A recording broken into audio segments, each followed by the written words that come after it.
There's a kind of fantasy that people sometimes have, which is like, why can't we just put this in the language of the regular person?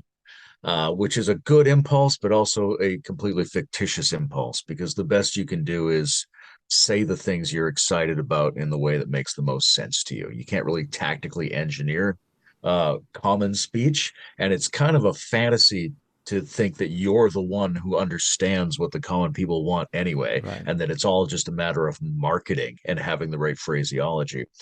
But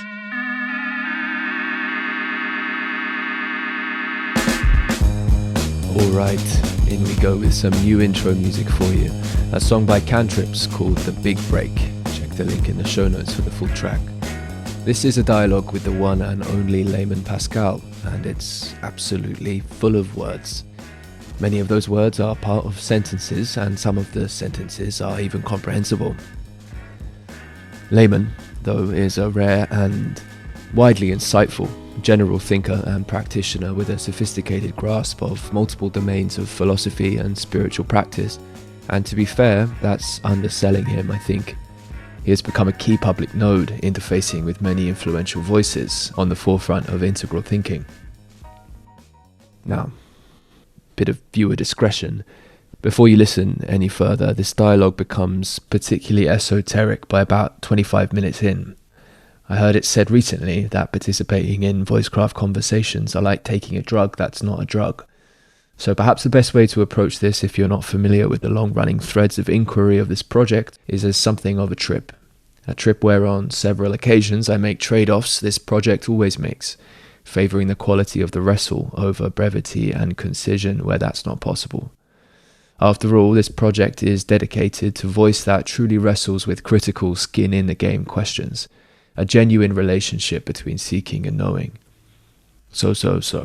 I hope this is the kind of podcast that a certain percentage of listeners will love because of that, where the effort made to furnish the context of some of the questions and tensions I pose to Layman helps to shine some perspective on the territory that this work is working with, and thereby connect with those who seek to move closer in participation with this ecology. The backdrop dynamics in play here relate to systemic transition, relational context creation, psycho-spiritual, ecologic praxis. Topics revolve around a philosophical shamanism in a digital age across the time between worlds. All the memes, hey? And amongst it all, I hope there are many notes of clarity and intrigue for you here among the denser terms. Certainly what Layman has to share is typically rich and clear, at least as I hear it. So if you feel a resonance, stick around. There's a good chance that forthcoming podcast will focus on topics without anywhere near as much assumption of prior knowledge. This is all groundwork to better participate with and understand how to address the need for deeper, broader collective relating with real patterns and wiser potentials for living.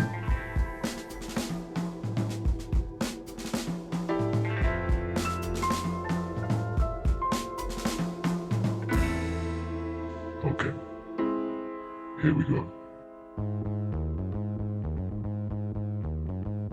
So, Layman, I began yesterday, I wanted to prepare a little bit. And so I tried to do that in this case, but I really only got one question in. And that question is simply, what is a Layman Pascal? well, I can tell you've done your prep work.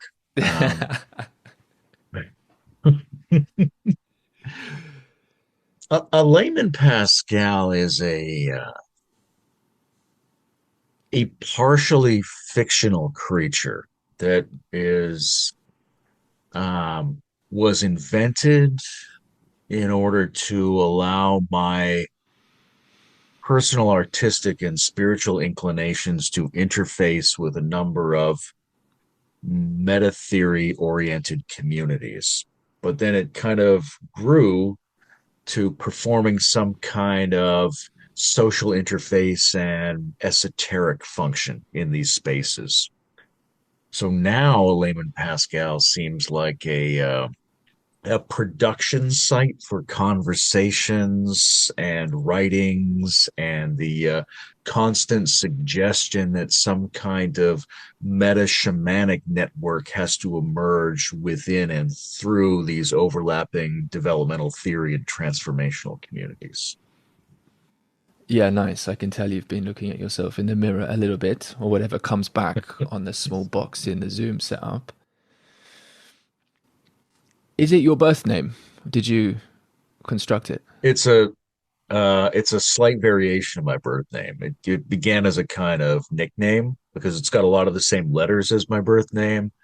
Also, there's a bit of a joke about the way I talk, which friends used to say, like I talk too intellectually about colloquial things and too colloquially about intellectual things. Right. But also, there's a famous character from Zen history called Layman Pang that I've got some resonances with.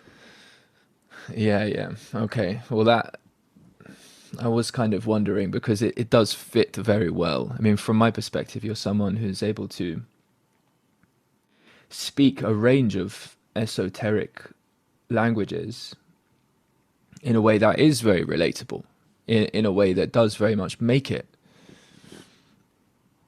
a something alive, something alive and fluent.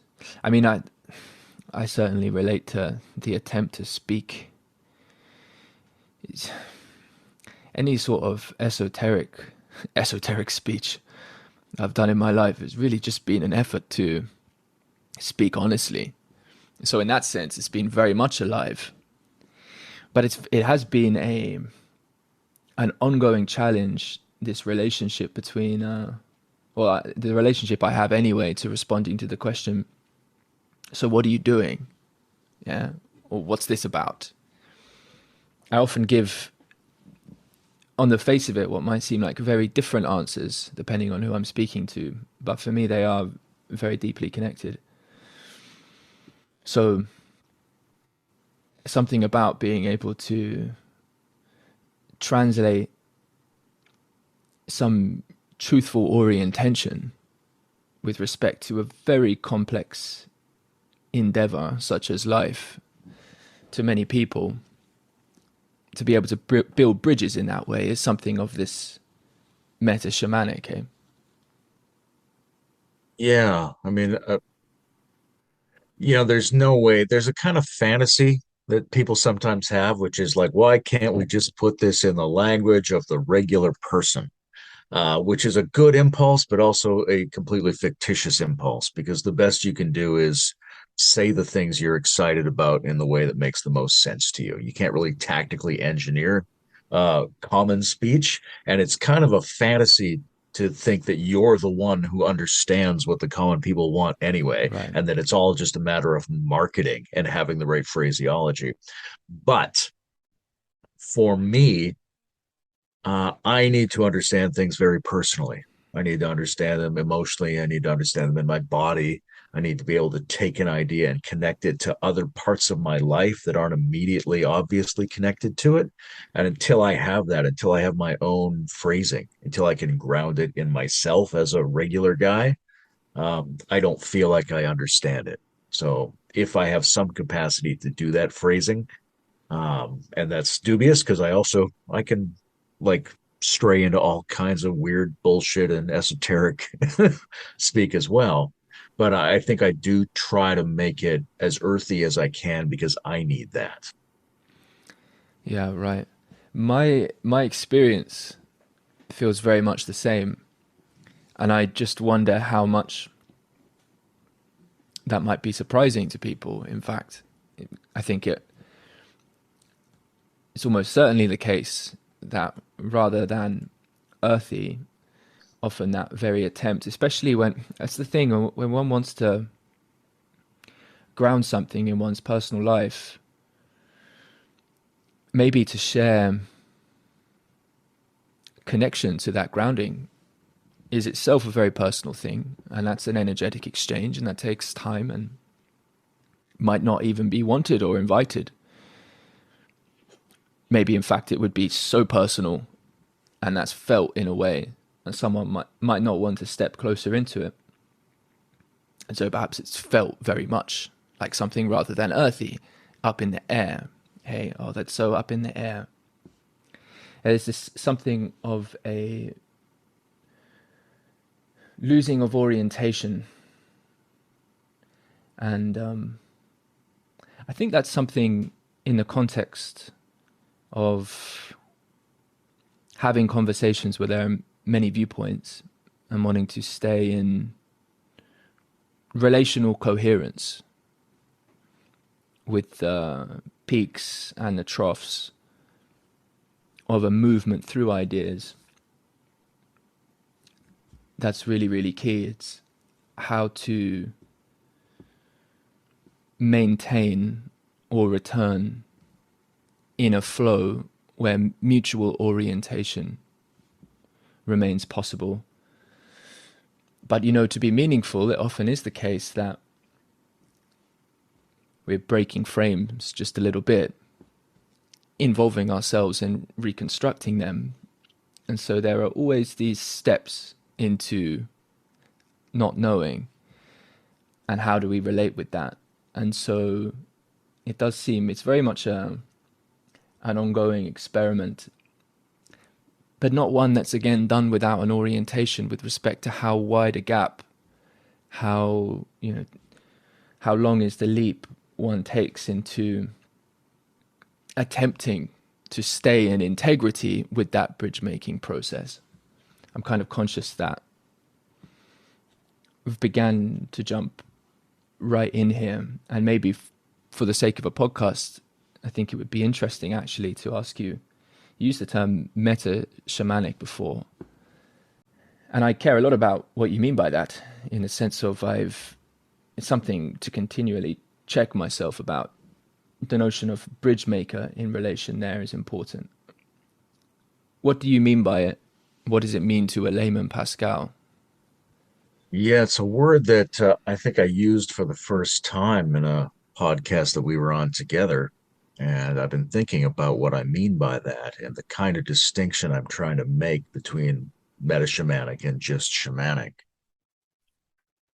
So the first thing I would say is that the meta-shamanic it doesn't exclude, but it doesn't privilege the sort of traditional ethnically embedded role of the shaman, where it's going to say that that's an example of a broader phenomenon.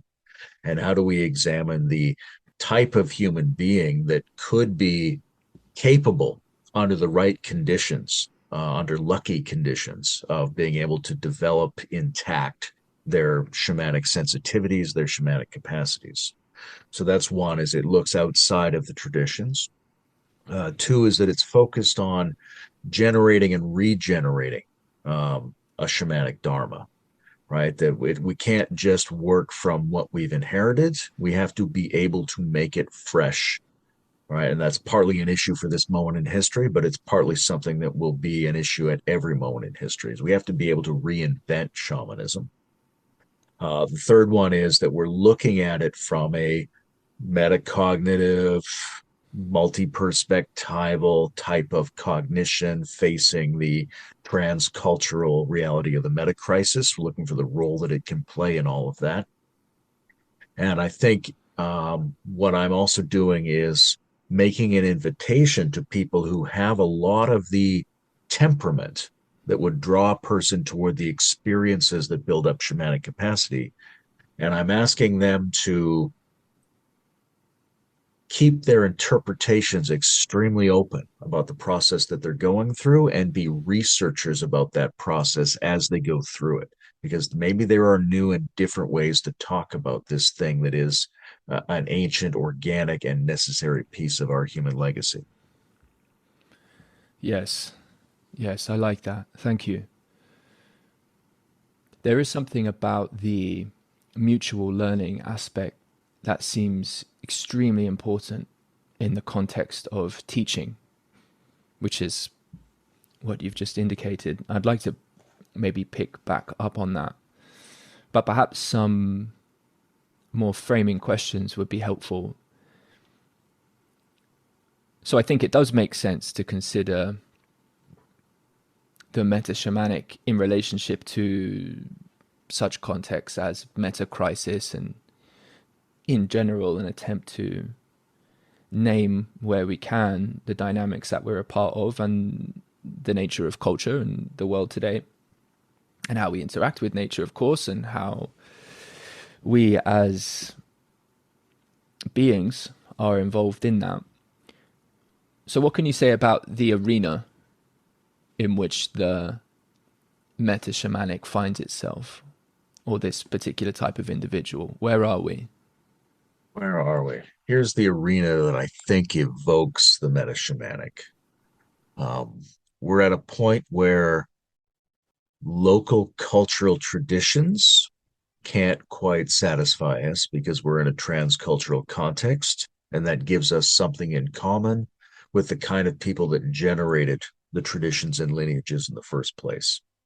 Where you could say we're in a kind of emerging post-civilization space, and we have to look back to the people who stood at the beginning of the civilization that we inherit, and that those people were characterized by a shamanic tendency. I think we're in a situation of convergent crises, all of which can't be processed by the strategies of the dominant civilization, and which require us to be different kinds of people. And by and large, those crises require us to be more ecological, more embodied, fold in altered states of consciousness, and be capable of generating new rituals and new sacred practices. And so all of that sort of falls under the general archetype of what we might call shamanic, although we could use any other word for it if we wanted to. Yes, right. And some of those other words or phrases might be perhaps just to help listeners who are stepping into this territory more or less for the first time. I think I used the word bridge making before. The idea being here that there's a lot. There's really quite a lot. Not only is there a lot to understand in the nature of the arena that we participate in at this moment in civilization, but in mentioning something like ecology, we're of course speaking about such a complex territory, such a complex web of interdependent life-death processes, which themselves are always changing, and so many of those relationships, at least individually, but collectively as well, we are still very much coming into relationship with. I mean, what is it to really reconnect with intelligences other than our own, in some way enabling of synergy, rather than the kind of extraction is a bit of a too basic word perhaps to use, but just immediately, whether working with or using what appears to be the case in the world we're a part of, without necessarily understanding how some of that deeper relational context is so crucial to the stability of the patterns that we rely on and that which we are. And so that's just in the word ecology.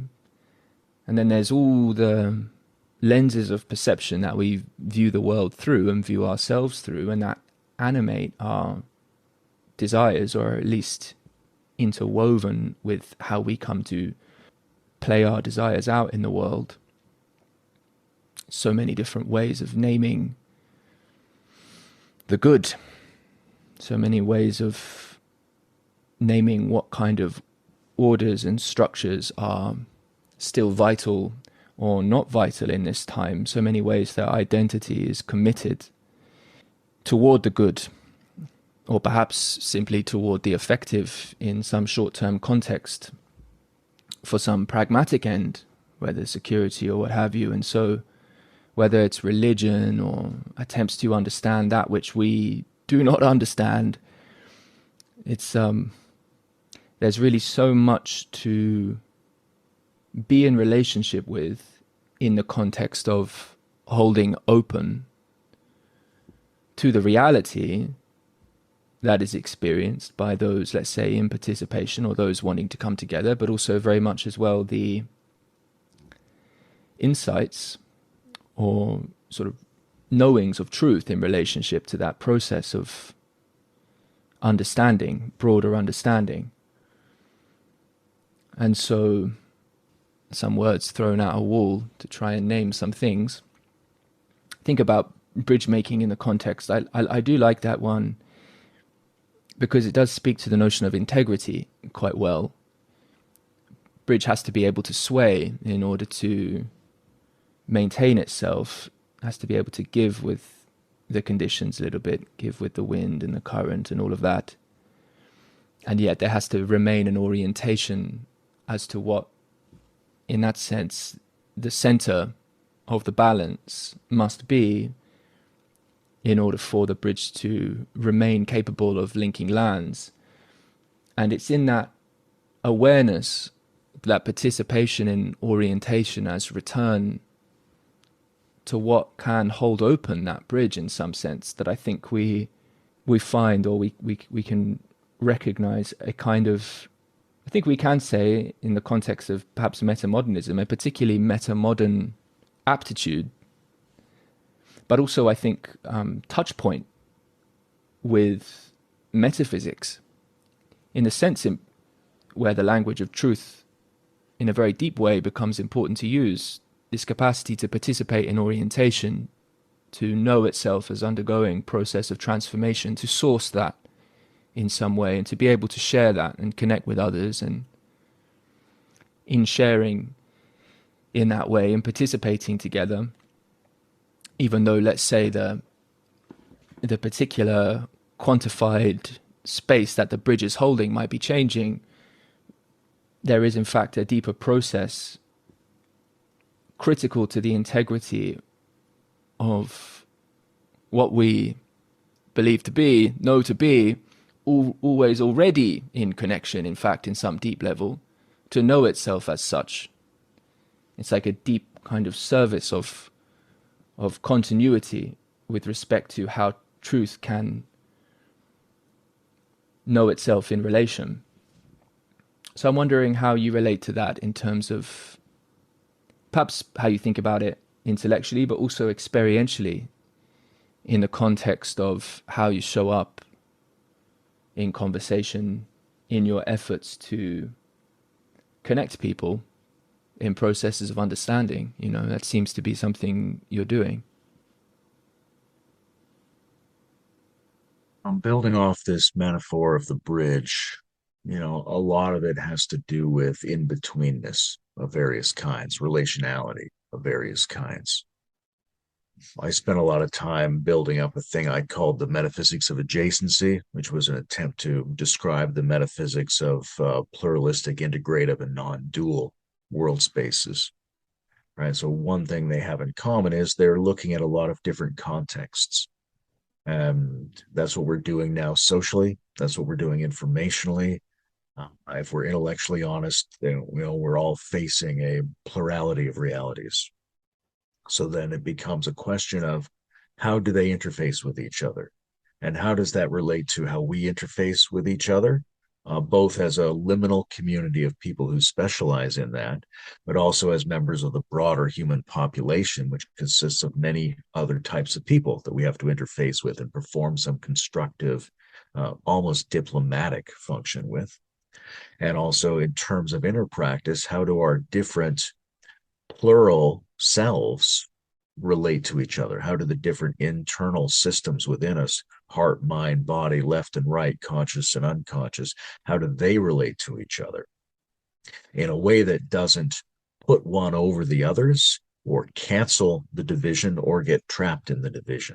So how do we become much more capable of occupying the interstitial space, being comfortable, becoming newly indigenous to the in-betweens of things? And that's something that, in a way, everyone is going to have to do, because unless we completely regress as a species, the only way forward is through and beyond the pluralism that we're facing. So in order to regain integrity and sincerity, we're going to have to become very comfortable with the multifarious and the ironic, the intercontextual. That's a big work, but that work is assisted by people who have a special inclination to work into that and try to build those capacities. So I see myself in that group, and in attempting to speak to that group and ask others to increase their efforts in that regard. Yes, that makes sense. So I did write something else down as well before we began, and I'm actually not too happy with it at all as a clear statement. I think it's certainly something which is perhaps quite unclear. I'm not even sure how much I agree with it. But, you know, we have this expression made popular, of course, by Zach Stein, this time between worlds, as a wording that points to this. Well, it points very much to a liminal time before, I think, in principle, it holds open some possibility that at least a sufficiently prehensible world, as worldview, as context for exchange, as pedagogical context. In principle, we're moving towards one of those, or at least there's a hope that one of those might be possible in a manner that can hold up, let's say, to at least the power of its own previous creations. And to be somewhat humble about it. But nevertheless, a time between worlds. And it does seem to me that what the shamanic in the context we're speaking about, and we've used the prefix meta there, for the rest of this, I think I'll interchange the two, that there's a certain art form, and I suppose there will be many, but there's a particular one that I think you and I are both referencing because of our shared interest in relating with the plurality of ideas and yet finding a deep commonality of what it is to participate and be generative and connect with the world and connect with others in that process in a way that's evocative of a deep whole making is language I use. It seems to me like the art form of what it is to create with many people in that context, when there is perhaps, so let's take for instance, there's an event that I think I'll probably publish this podcast before it takes place. It's in a couple of weeks' time that I'm holding here in person, and it invites an Anglican bishop, a Zen Roshi, and a student of Sufism into dialogue with myself, and we'll also have community there, and there's community participation. But in this case, you have distinct traditions, and without speaking for those people individually, just as an example of the kind of difference in commitment of identity to particular paths, even when those paths, taking the Sufi path, for instance, as something which is particularly open about its cultivation of mysticism and mystical practice with respect to coming into unity and recognizing deep connections between things, recognizing there are many ways many paths to come into connection. There is nevertheless still a structure associated with that practice and a lineage, and this is my teacher, and this is how I express what it is to be in relation with many paths that come into whole making process with each other. And so there's a navigation of these different languages, and I'll add one more into the mix. One of the other previous podcasts I did, and I think it'd be worth addressing this for listeners who are listening to this one now, it was at Esoteric Festival with a man named Heath Myers, who identifies as a starseed activator.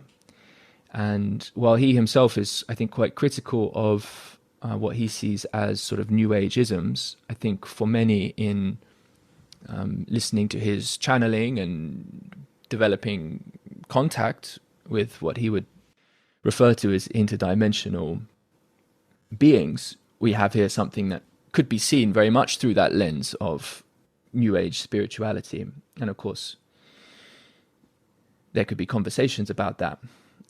But nevertheless, there are, in many important senses, at the level of language, very different ontologies that are coming into play, and some which might be seen as potentially even blasphemous by others, or at least very, very, hang on a second, that ain't the way. And I've had this desire for a very long time. Think about what it is to bring gurus together, bring leaders together, whether they're in, frontier discourse communities, or perhaps well known in more local communities, what it is to bring leaders together and have them participate in conversations such that the field that is present is able to come at least into what I could say some words here, and I certainly have an orientation with respect to that, but perhaps I'll leave them open, because where I'm moving to and what I want to ask you for your thoughts about, that participatory art form of generativity, of really what it is to bring that kind of diversity together, when perhaps there isn't established yet, especially here in Australia, really have to have quite a well-developed attractor in many ways for people to jump on and commit their time to understanding why even like a praxis of coming into connection with other religions, other ways of seeing, other secular but yet religiously held concerns for the world. There's a tremendous amount of learning, and it's a doing something different. It's a stepping away from the commitments of one's lineage. It very much is stepping into something in which Christianity is not leader, Sufism is not leader, although they might have things to offer which are profoundly insightful with respect to a deep kind of authorship of what that context can become.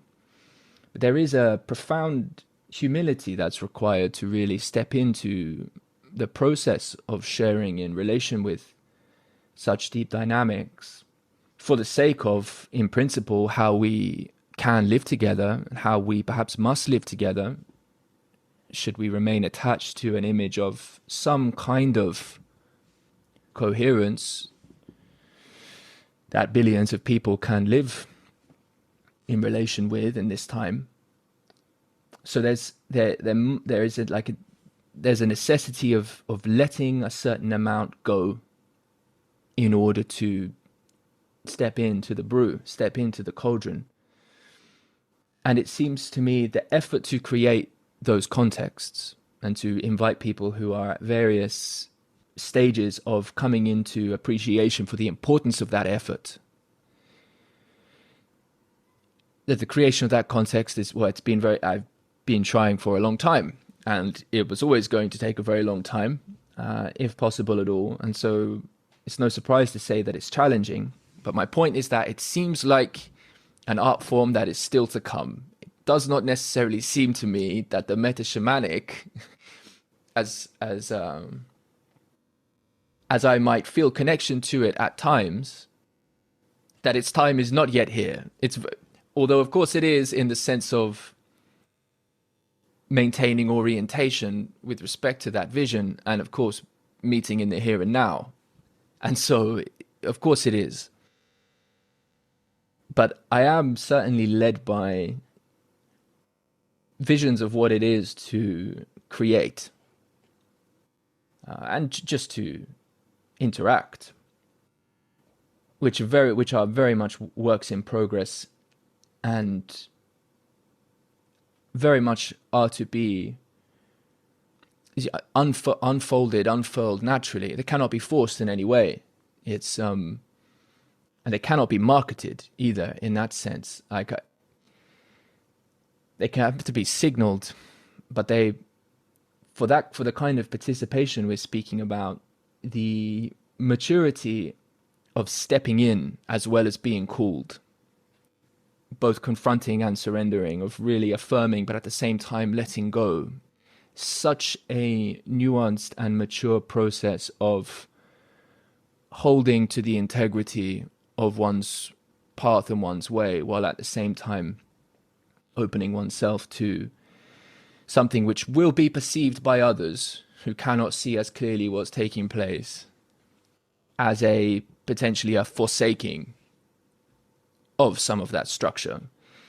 That is not, that is that to treat that with the dignity that it requires is as nuanced as the deep touch of relating in the here and now, and discerning the subtlety of that. There's,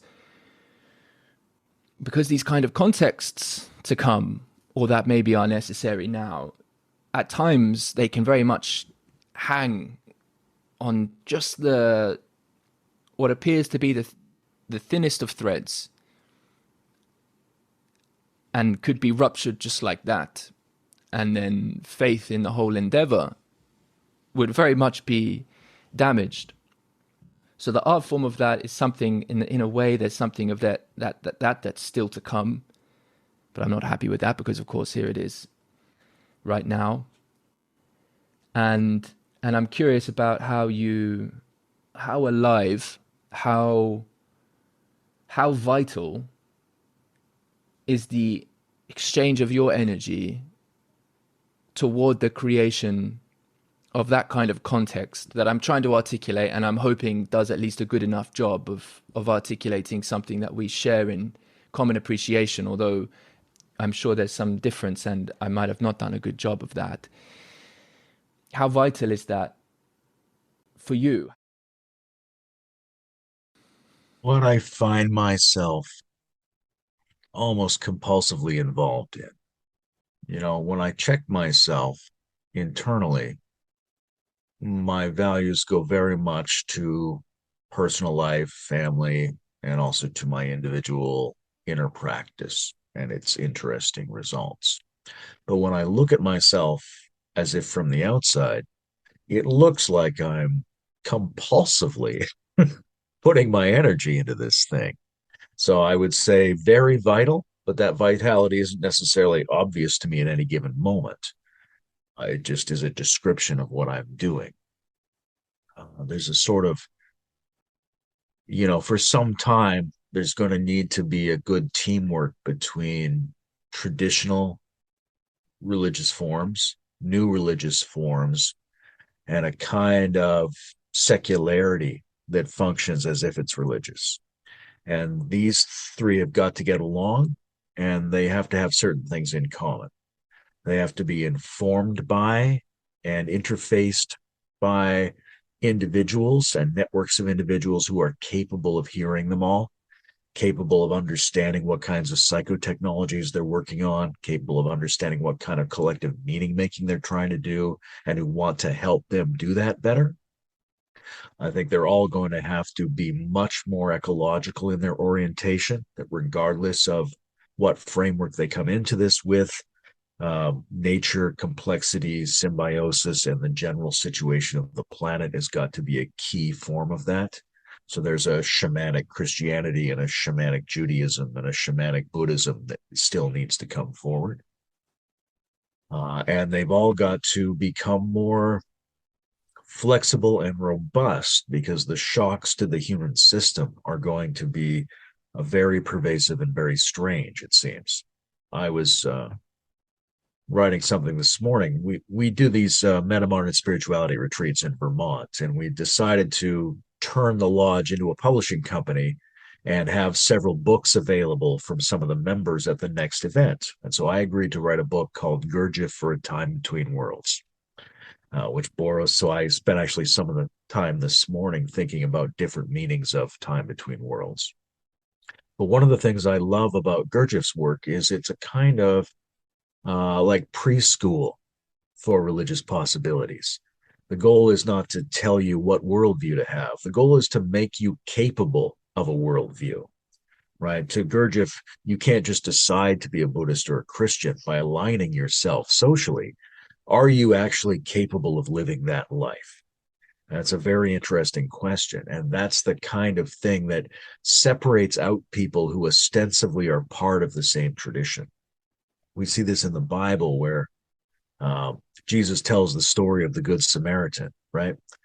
It's the story of a Jewish person who's injured, who's sick, who needs help, and he's not helped by his family members, and he's not helped by people in the same religion as him. He's helped by a very specific individual from a rival group who just happens to connect with him personally. So there's something about the way that the personal, the deeply human, and the spiritual operate apart from the social level that's essential. Because you could be an atheist, you could be a Sufi, you could be whatever, you could be New Age. But if you have depth, if you have presence, if your wisdom continues to unfold, if you're capable of seeing across divisions in some way, then you are the kind of person who can participate differently, even if your statements about the world are the same as another person's statements who has none of those qualities. So I think we have to really be looking for and bringing together and trying to cultivate and encourage individuals within any apparent worldview who have these deeply human spiritualizing capacities. Yes, well said. And I agree with you. And yes, find myself, it's a difficult thing to, I mean, yes, you just have, but it's a difficult thing to put into words one's intuition for recognizing another's openness to exchange in a particular kind of way that can dignify the other while at the same time remain in dedication to returning to the integrity which makes possible the continuity of contact as relationship between them. It is that touch with how we meet ecology now.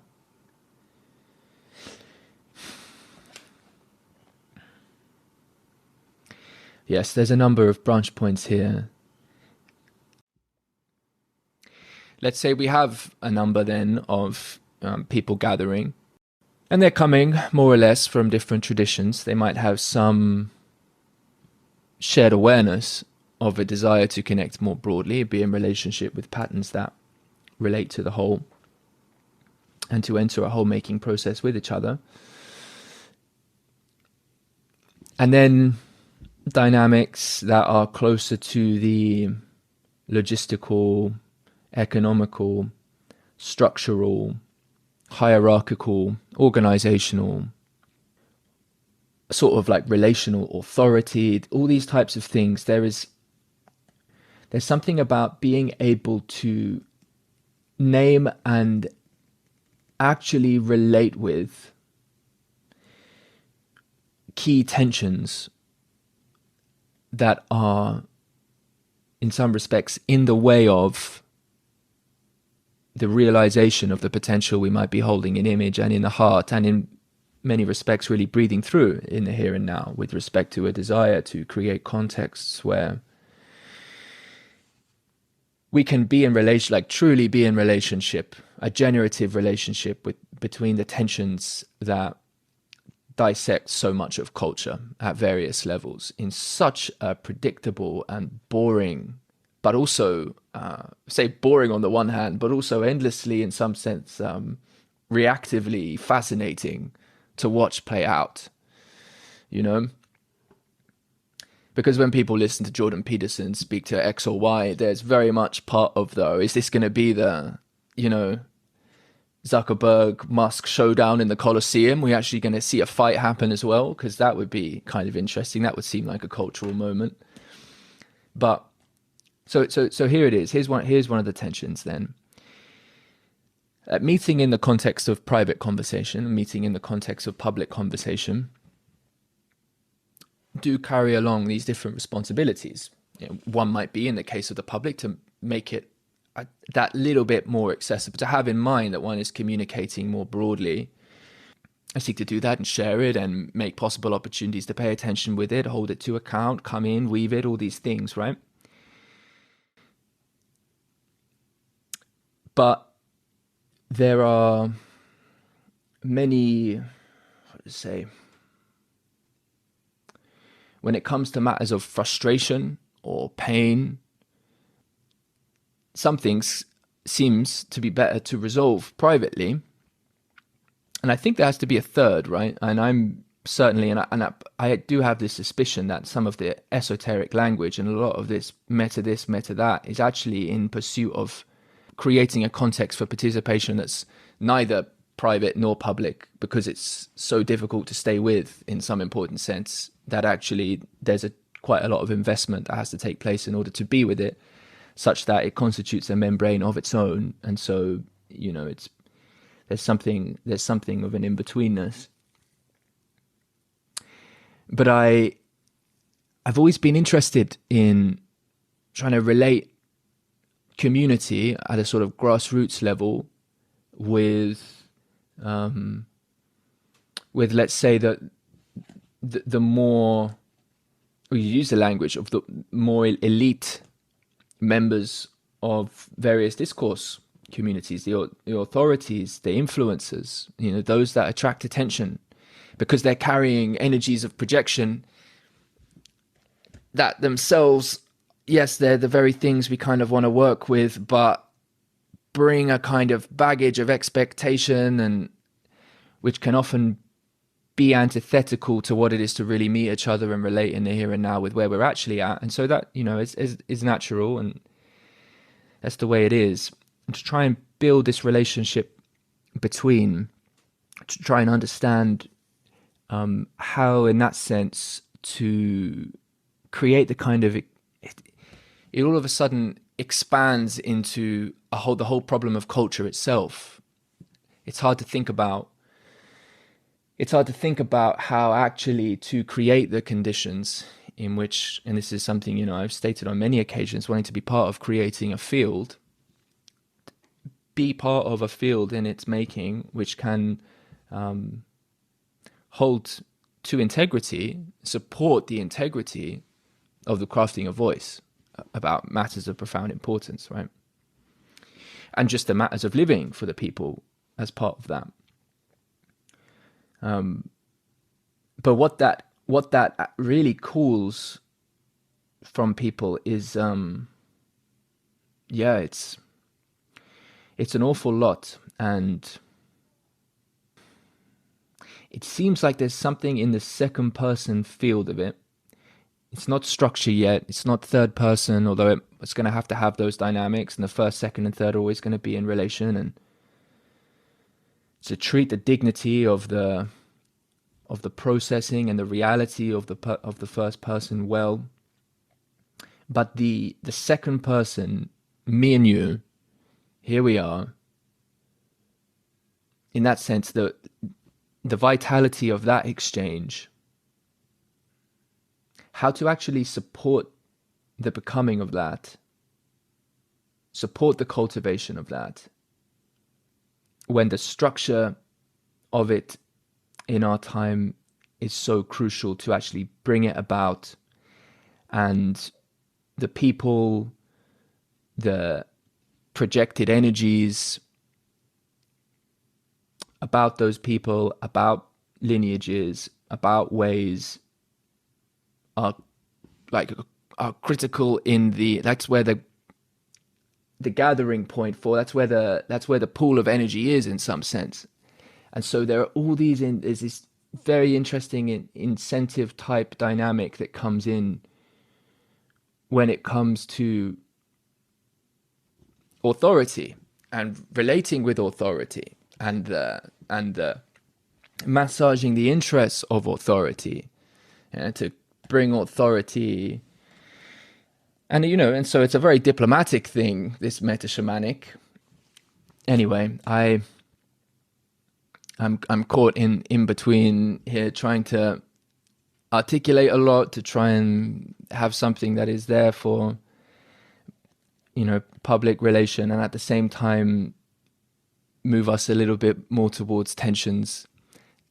And it's so difficult to find the time with people unless this is something that is in service of these broader aims of public signaling. And that's this challenge. Everybody, and I'm myself included, although more now than previously, feel the necessity of the work of signaling in a certain way, so that opportunities become available, so I can gain the resources to live and to build.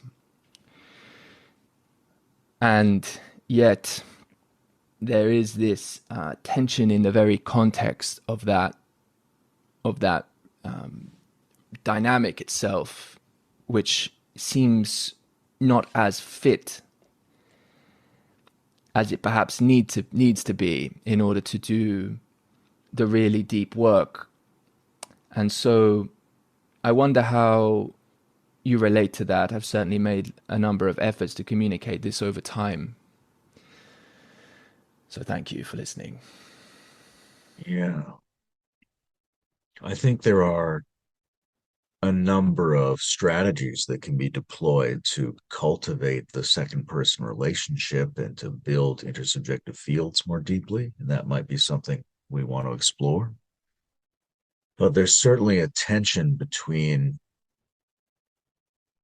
how do you set up spaces for the people that you really want, and how do you set up spaces that bring in enough other people to be materially supportive and to spread the ideas and the practices to them.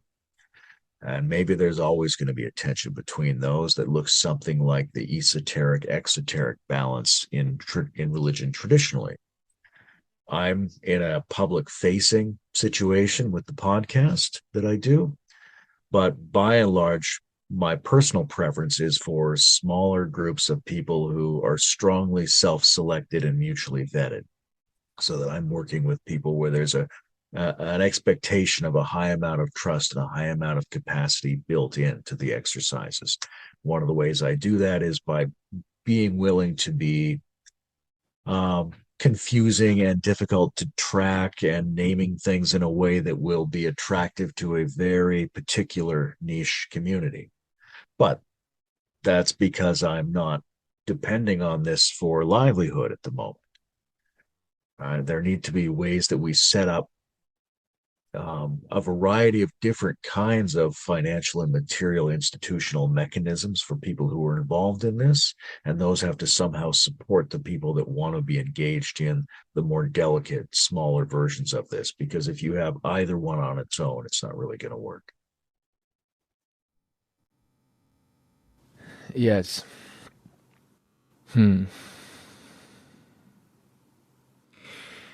Yes, I mean that's where I'm at with it. That's where I've been at with it. Certainly there's as well been an emphasis on being consistently open to anyone that comes in to the context. To be open to taking steps in to that. It partly goes back to what I expressed, what, for instance, Voicecraft is, what I'm doing in so many different ways. And, sometimes Taryn, my partner, she'll say to me, that wasn't clear at all what you said. Like, he doesn't know what you're talking about. But he did catch actually quite a lot of what I was talking about. I definitely didn't catch all of it, but there was a transmission there, and there was a connection about some of it. And then the way is open. Are you interested to learn more? And actually it can't all be given. It can't all be given unless we participate in naming it and realizing it together. This maybe dovetails back a little bit to the mutual learning aspect that I think is so important in what it is to even look at the educational part of. So for instance, in a couple of weeks, and I haven't done this before any of the other local events I've done here, I did do one of the 6-week process with some people in the online network a couple of years ago, titled Dialogic Guides, which in its way is an attempt to share some understanding, but to animate that understanding and to unfold that understanding in a natural process of recognizing what it is to participate in conversation together and to relate with coherence and incoherence and resonance and dissonance, and what it is to welcome voices into that process and to relate with dynamics of challenge as well as surrender in some important sense. Confrontation and surrender is language I often use. Part making and whole making as well. And so we're going to have one of these sessions just a little bit, and there's something a little bit more for me there. I've just lost it. The mutual learning and the animation. Yes, that is what I wanted to return to. It has to be felt, has to be shown, has to be participated in to be understood in that way. Has to be lived to be understood. It's not just a matter of obviously signaling a message, just a proposition. That's only going to work if someone has already a sense of how to relate with that. It does make it a very long process, though, of what it is to gather and connect. That's for sure. What could you say about that mutual learning piece? Because it doesn't feel like these things, like to teach, to transmit, it's like only, it feels there's part of that that's true, but I actually, and it's part of my aversion to often, using terms like dialogos, and why I sometimes avoid engaging too much in, obviously there's a lot of value to be learned from different methodologies and what have you, and different ways to name things, but I have in general had a bias towards being skeptical of the naming of various things as the way, or what the thing is, of what it is to really communicate with each other, because it's just bullshit, really, because you've got to realize it in the here and now, and you've got to step into it with from the orientation of your own dignity, of your own grace. And you ain't gonna bloody name it and do it in the ways that some who have come through a process over many years, who have then looked to crystallize that understanding, then name things. It has to be what it is to be that which participates in creation, and to name and to know and to dissolve and to reform maps in relation with territory, and to be territory in participatory creation with each other, is to be realized in an imminent novel encounter. And so to the degree that's ever like lost or forsaken in some sense, then you're not doing the thing. And yet we have to develop structure to help. And so, and I totally get that tension of it. And I have a bias towards one, and it's, and I'm consciously trying, I think, to correct for that. But how do you relate to that kind of tension in relationship with what it is to the mutual participatory aspect of what it is to actually build and share the process, and welcome and invite and create a context in which there are people who appreciate the importance of what it is to actually be with and generatively relate with difference? Obviously, this whole culture war thing, it's like all these issues that continue to fucking play out. It's like, oh, fuck, okay, I do actually know some people who I can see as in earnestly trying to actually relate with that in a sense that seems to me like that's more like the thing. It's not getting that much recognition and appreciation, to be honest, in the scheme of things. And there's some hilarious things going on. You see, like RFK Jr. appear on this podcast and that podcast, almost all the alternative media podcasts, and how much real relating with the tension of the predicament and dynamic that man is. There's obviously so much, but how much of that was really done in a way that offered anything at all other than just playing into a very, very, I say basic, but you know what I'm trying to say. We are not seeing, I don't think we are seeing the people truly dedicated to what it is to intelligently relate with difference in positions in culture in which these culture war dynamics and polarities can participate in a way that isn't just repetitive of the same cycles we've been part of for a while. And I know they're moving and developing at their own paces and with their own ways, and you know, the arrows as telos of those movements of cultural memes themselves are playing out, and these things take time. But there are some very, very interesting dynamics about what it is to navigate authority, challenge authority, hold authority, share authority, that are very, very structurally different and have to be navigated with nuance. And it's just a curious thing. I'm speaking for an awful long time here, and you're probably gonna hit me back with like a 2-minute clear answer, and then I'm gonna be like, fuck. Well, there's a lot of different aspects to that. The authority thing is interesting because it speaks to a functional aspect of human relationships, but it's been vastly exaggerated under certain cultural and historical conditions. And it's very easy for that notion of authority to serve relatively immature subconscious impulses in human beings. I think more in terms of respect. I think more in terms of um, different tactics for participation in different circumstances. And this is especially true. I've been in a lot of places where religious or subtle energy transmission is the assumption of the context. And there's a lot of talk about surrender and submission. Um, it describes a way of relating in order to participate together in some kind of enlivening phenomena.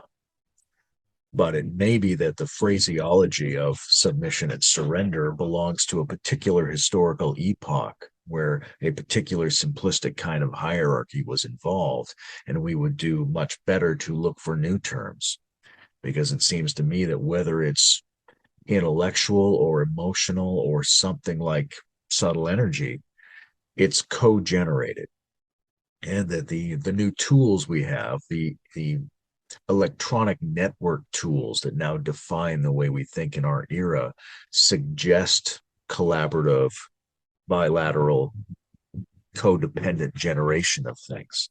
That's, for better or worse, the metaphor going forward. I think it works very well with ecology. I think it works very well with a new sort of post-therapeutic culture where we start to understand the complexity and the vulnerability that's in everyone more deeply.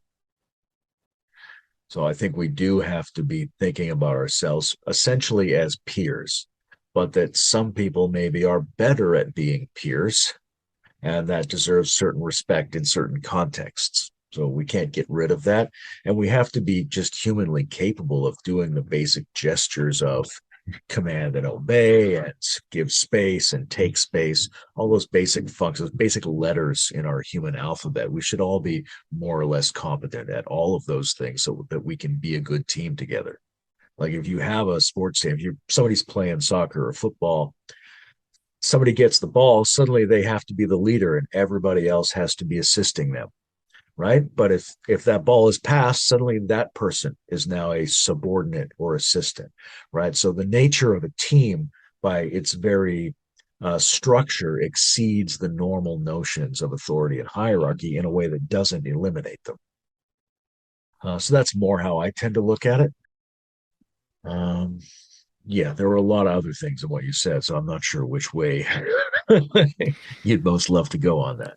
Well, I'm curious about which way you'd like to go. I like how you relate it to the notion of authority. It carries through a lot of what I really seem to get at more in terms of the authorship sense of authority, and that's precisely what you articulated. So that's very much in the spirit of what I meant it. But where would you like to take it? Where would you like to? Because there was perhaps too much, but I care about it all, and for me, it all very much is it's a living gestalt of how I'm trying to be here now.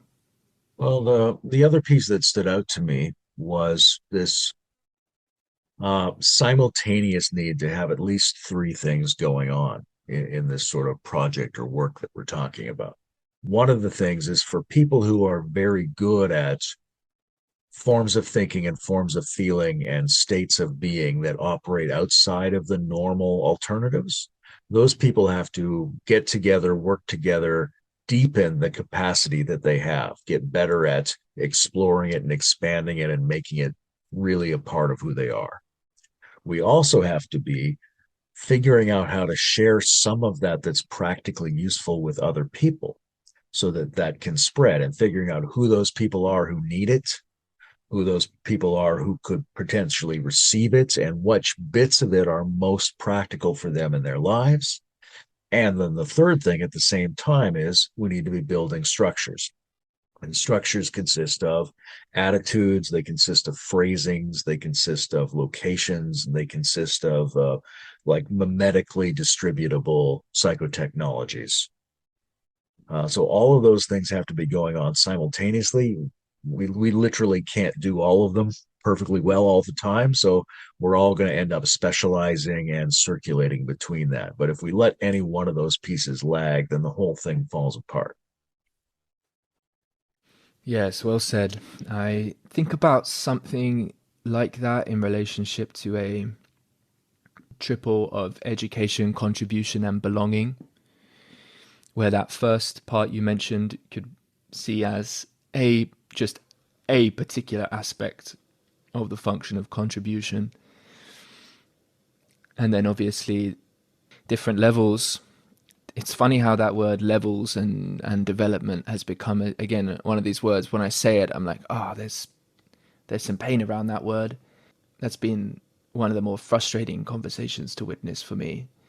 And then the belonging aspect, you could look at sort of structures in terms of some of the types of practical conditions of belonging. And so it seems to me like, and I see those as supporting of cultivating culture. I see those education, contribution, and belonging, the interdependencies there is in relationship to cultivating culture. And so, and it's partly because of the breadth of that, as you say, there are these multiple focuses and often an imbalance trying to tend to this, tend to that. The effort in some sense, both at understanding, attempting to realize it through mutual participation as itself a process of discovery, and to have that whole thing be energized in the context of the transactional exchange processes which are so necessary, and which I, certainly throughout my 20s just was in a time in my life where it was that much more possible just to sacrifice in that regard, and just to be like, no, I'm just going to stick to relationships of care. I'm just going to show up essentially always in that context, in that sense of attempting to be in relation that's helpful to support the onwards way of whoever the person is in relationship with myself. And that truly can go in all the many unique directions appropriate for that relationship, that person. And so there's the deep work, of course, of all of this is something that is so far beyond any particular nameable structure that points to itself as doing the work. And that's, again, one of these interesting, this has actually often been one of the, and perhaps immaturely in some ways, just part of my own process of meeting authority. And I, and it's, and I hear what you're saying about authority and how you prefer to see those things. But the reality is we do meet contexts in which the relational dynamic carries forward a sense of status and authority that is just part of what it is to interact in the social world before it's possible to develop the intimacy and trust to actually become to assess that in many ways. There's so much subtlety of positioning with respect to that there's clearly still something valuable and accurately descriptive about using authority in its multiple senses that is, and it has been something I somewhat a little bit more, we could say, naively, immaturely, mostly unsuccessfully, occasionally successfully performed, was a check on whether or not the quality of the interaction in the here and now was in fact in treatment of that broader than, greater than in the here and now.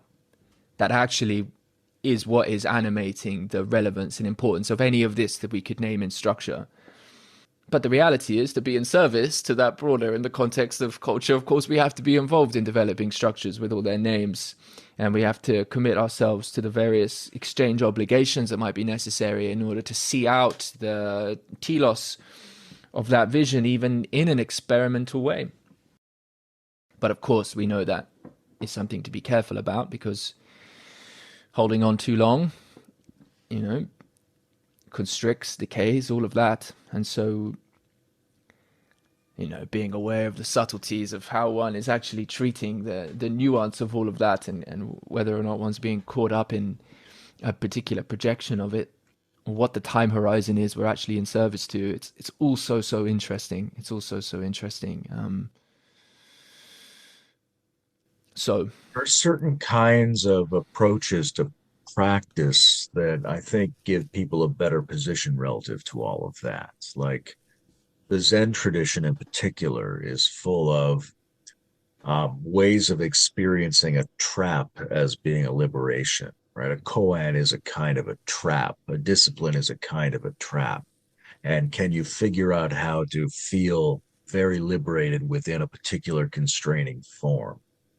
Those are very interesting practices in terms of having a little bit more ease and confidence and a good conscience about the relationship between the reality we're trying to work with that can't be named and the fact that we're always required to name it and build up some kind of structure, right? If there's an anxiety about that tension, then we can get into places that aren't very productive. But if we just accept that the tension itself is the invitation to discover the liberated condition within the apparently confining condition, then we have a little bit more of a workable attitude about these things. yes. Well said. Well, I know we want to draw this to a close in just a little bit. Something we did, though, I think in the maybe 15 minutes or so, if we do have that left, I think it would be nice this time, rather than to leave it completely to the side again. We've spoken about the notion of pilgrimage very briefly with each other a couple times. And in the practical envisioning, you could even say, to be honest, that the strategic aspects of what I believe it is to what I can presently see as a decent crack at being in service to what we're actually speaking about involves the co-construction of a kind of journey of pilgrimage with different points along the way, in which some obviously varied context for interaction, art forms, practices, all the things take place along that way.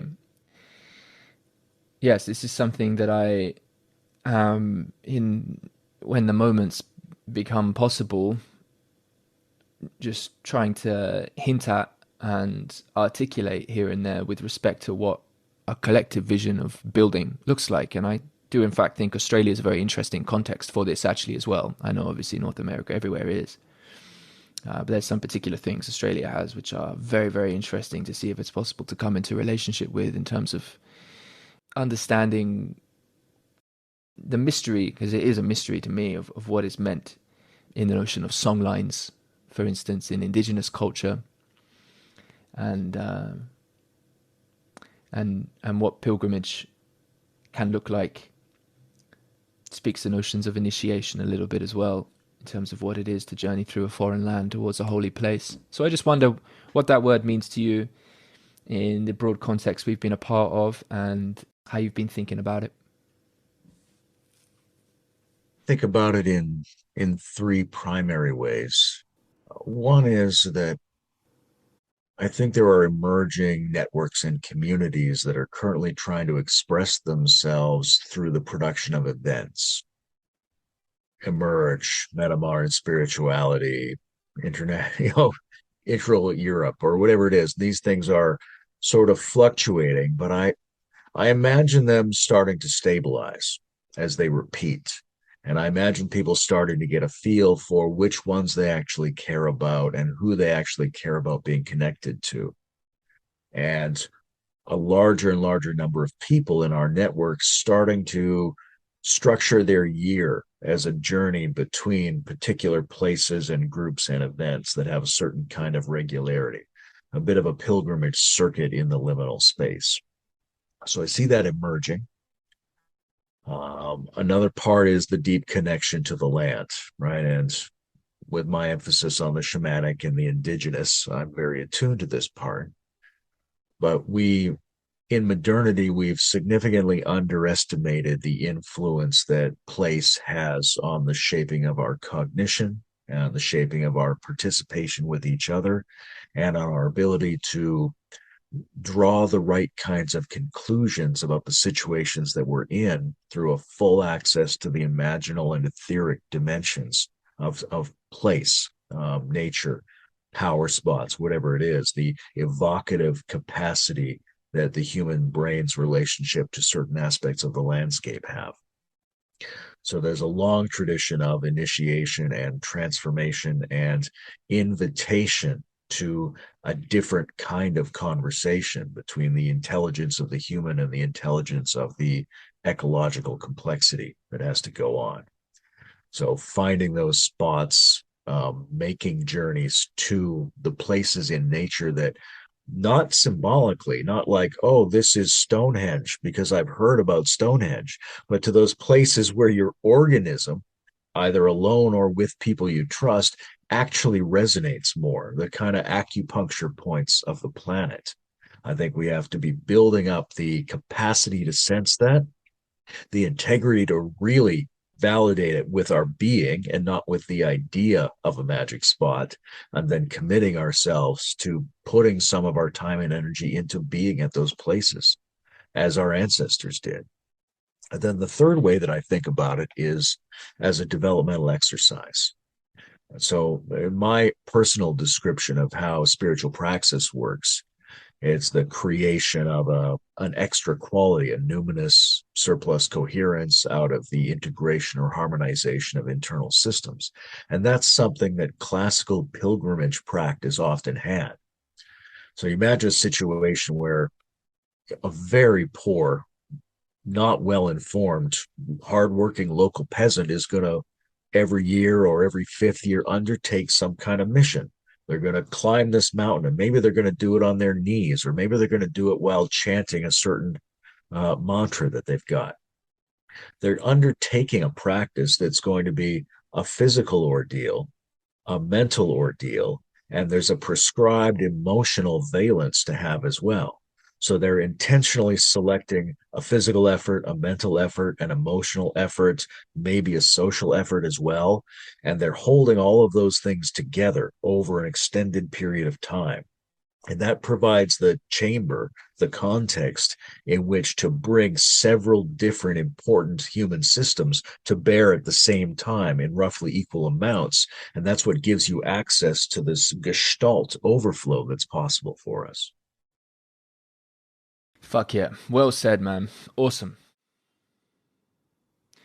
Yeah, I suppose to meet you in the thinking about that, in what ways I can, I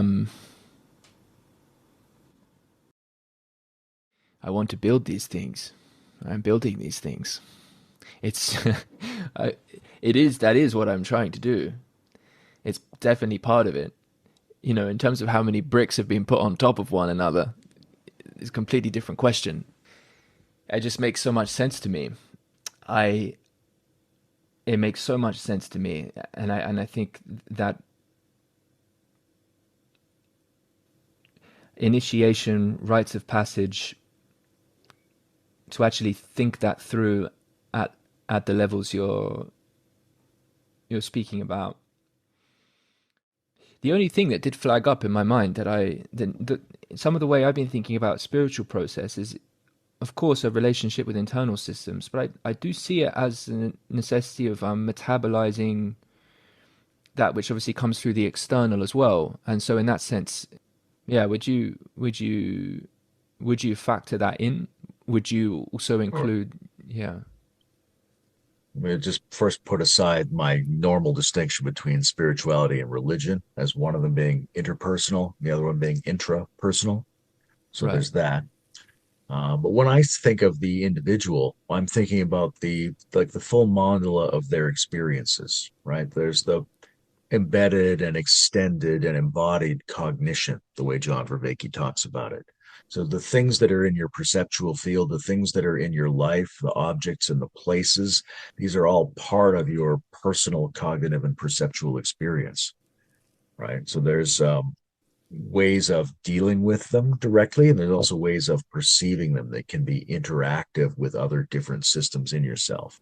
So you have a behavioral relationship, let's say, with an object, you have a perceptual relationship with an object. Those are two of the important internal subsystems.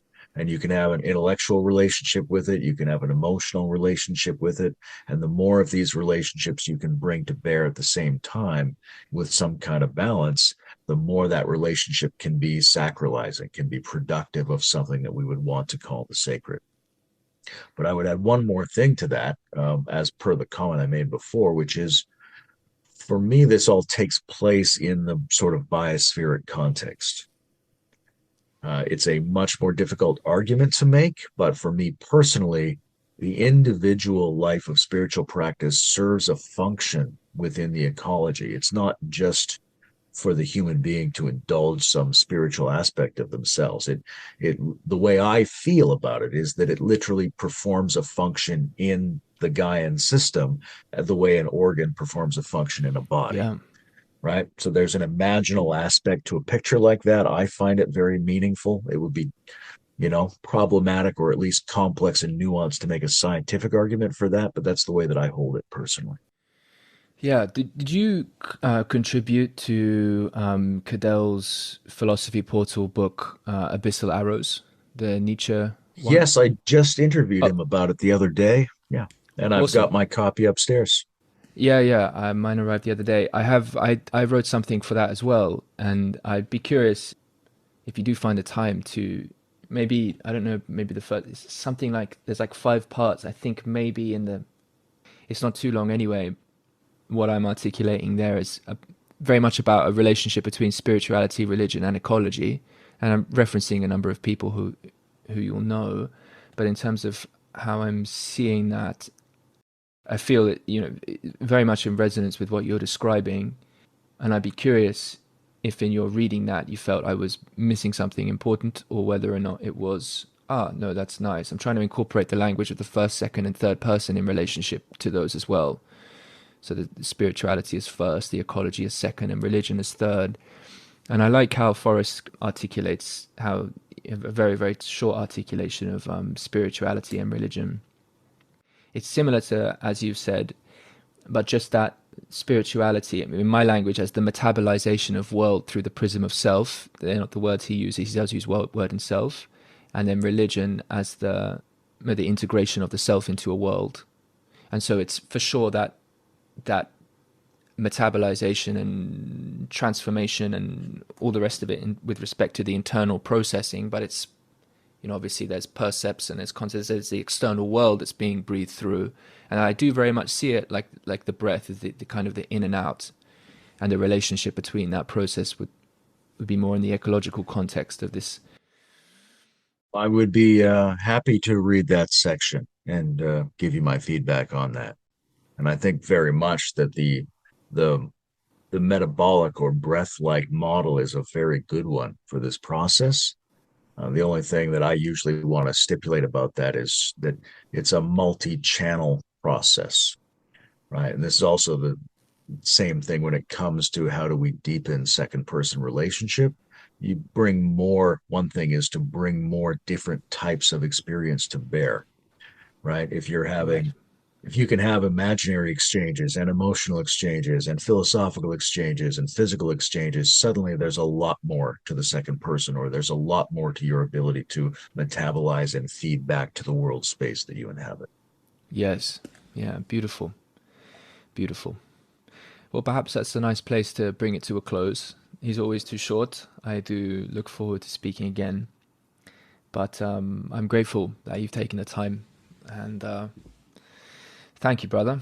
And everybody, you can listen to Layman and Bruce Alderman on the Integral Stage. You'll find links to it in the show notes. It is an excellent podcast. And I think for anyone, I mean, there's more people in my my social world who are becoming more interested in integral theory, because it, of course, does serve as such a helpful bridge into what have the affect of feeling like they are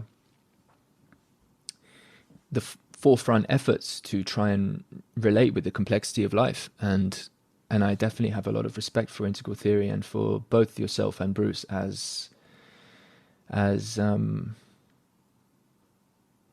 I was trying to find a different word for articulators, because it's just too many. It's just too bloody many syllables. But you're great articulators of that, and a number of other things too. So definitely worth checking out. Thank you, Layman.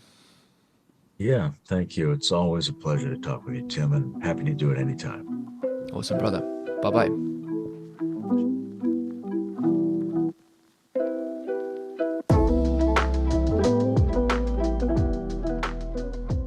Thank you for listening. Voicecraft conversations expand how the world is known. It's about connecting souls and building culture. If you'd like to learn more about the Voicecraft project, you can do so at voicecraft.io. We run online events for a global network and local events in Melbourne, Australia.